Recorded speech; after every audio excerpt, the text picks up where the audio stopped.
Hello, hello, hello. This is Tom from Tom and Ruth's Philippine Adventures. Can you hear me? Can you hear me now? Remember those commercials go around? Can you hear me now? That's one of the telephone commercials. Anyway, guess what? If you're not where you need to be every day here in the Philippines this time of the year, you might need to get where you need to be, and this is the reason why. Coming up.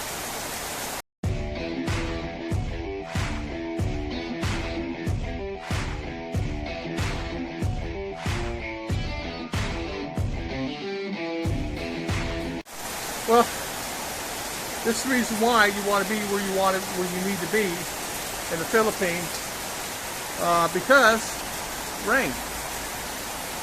It's rained every day now, probably for the last 20. I think we have rain total 22 days.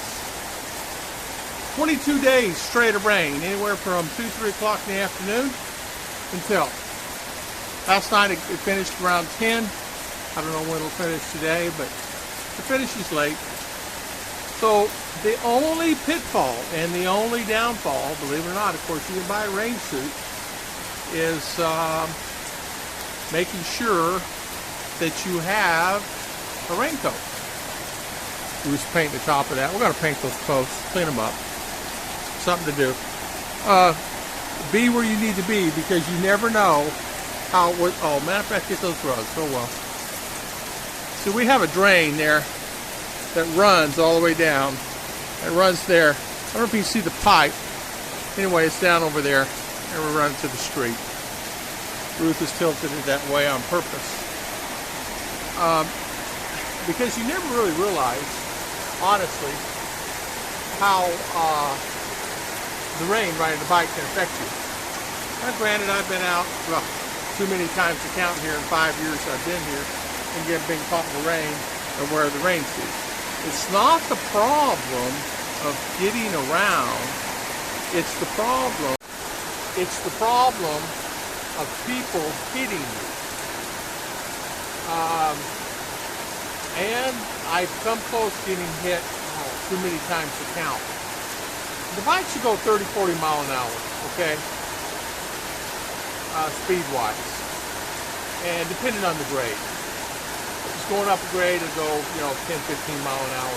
But it's not a problem. I mean, everybody goes up. Even the tricycles.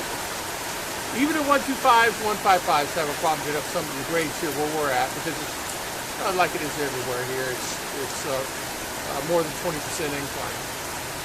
The 20 degree, I'm sorry. The thing that bothers me the most is getting hit when it rains. Sliding, people sliding and things like that. But it was probably, I guess it was week before last.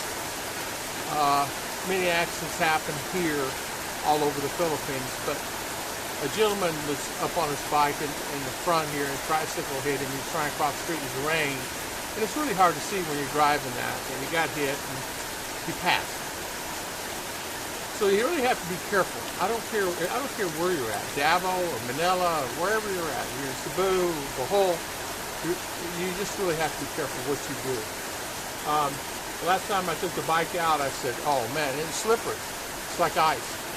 Because they put asphalt on the roads here, and they put, of course, this is an oil-based product, and in some areas, if you hit the glaze of water, 1 to 2 inches of water off the top of that, and if you hit it just right, you may incur a little spin if your bike is not heavy enough. Mine's heavy enough with me on it, but Ruth and sometimes may have a problem with that.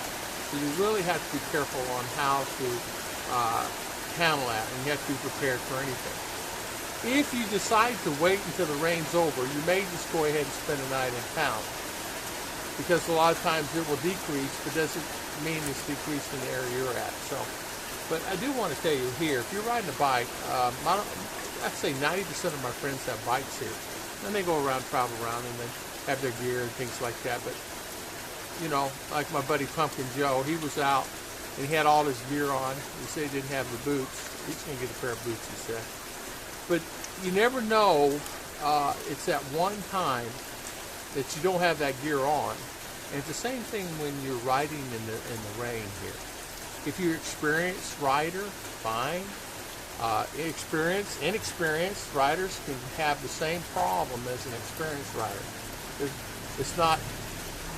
It can happen. I'm an experienced rider. I've rode bikes all my life. I've had mini bikes. I had a mini bike too. I had mini bikes. And the positive aspect of that is you learn to be aware of everything around you, because no matter where you're at in the States and no matter what it is, they see you're a motorcycle, and sometimes if it's a car, they'll slow down if it's pulling out. A motorcycle, they'll just keep on trucking the same speed, things like that. So you have to really be careful no matter what you're doing. So anyway, it's raining. I got wet. Had to get the clothes off the line real quick. I told Ruth maybe we need to start getting up about 4 or 5 in the morning, get the laundry done, hang it up about 5:30, something like that. The sun's out at then. The other day it came up at 5. One day, it's probably been 2 weeks ago, the sun was up at 4:30 in the morning. I know, it was really weird. I said, Ruth, I went to the bathroom. I said, the sun's up. She goes, you're kidding me. We got up, the sun was up. So, I don't know if it's like that every day, but I ain't getting up at 4:30 in the morning to see if the sun's up. I'm going to stay in that bed. We get up about, 6:30, something like that, normally. 6:30, depending on our new baby now we got in the house. So, I thought you'd like to see more rain, like you didn't see enough, right? We're going to get back doing live streams again. I've been lazy. I've actually been lazy on it. I mowed the yard today. We're going to put up the drip system tomorrow, the misting system for her flower. We got a gift from Tim back, actually a while back, and I've been really meaning to do it. But her layout of her plant, she wanted me to wait till she got everything done and her plant layout before we start putting it on there. Because depending on the nozzles, she would need more water on some than others. So she's got it all laid out. Like these right here will take quite a bit more water than the small plants like this. She said, I don't know. She's an expert in all this. I want to show you something right here. I don't know if you can see that tall vines right here. This thing, that tall one over goes for 3,000 pesos. She could sell that for 3,000 pesos. I said, sell it. Man, sell it. Put the money in the bank, or go buy you a purse or something. Sell it. Take a sprig off of it and grow you another one. I don't know. Well, I don't know. That thing's going really fast. What she does with it, I don't know what she's done. But still working her flowers. She's getting her flowers situated. She's got all her pots over here. She's got revamping new pots now. I told her not to buy these concrete pots, but she bought these concrete pots, and they're just not. They hold the heat. It burns plants. Clay pots are a lot better if you get the clay. Clay now is coming into the Philippines. They're getting a lot of clay pots now. The Bible business. 3 more banana bunches. 3 long banana bunches. 3 large, huge banana bunches are coming. 1 bunch of bananas should be ready in 30 days. Who said 60 to 90 on the other one, 60 to 90 on the other one. So we'll have bananas again. God bless everybody. Thank you for watching our videos.